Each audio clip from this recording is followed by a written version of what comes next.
سمعت كتير عن عملية إعادة توزيع الدهون. ممكن تشرح لي إزاي بتتم بالظبط؟ يعني لو أنا عايزة أعمل عملية تنسيق قوام، دي بتكون مختلفة عن إعادة توزيع الدهون ولا هي؟ تنسيق القوام هو مصطلح كبير، جزء منه هو إعادة توزيع الدهون. يعني ممكن وأنا بعمل تنسيق للقوام أعمل إعادة توزيع للدهون.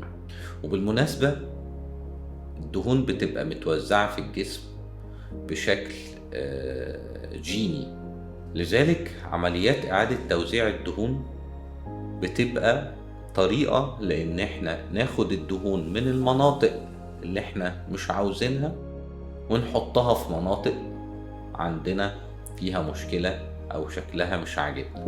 ده اللي بيتسمى إعادة توزيع الدهون. العملية برضو زي أي عملية شفط بتتم عن طريق فتحات صغيرة. بنبتدي نسحب الدهون من الأماكن اللي احنا مش عاوزينها ونصفي الدهون دي، وبعد ما بنصفيها بنحقنها في المناطق اللي احنا عايزين نعيد التوزيع الدهون فيها.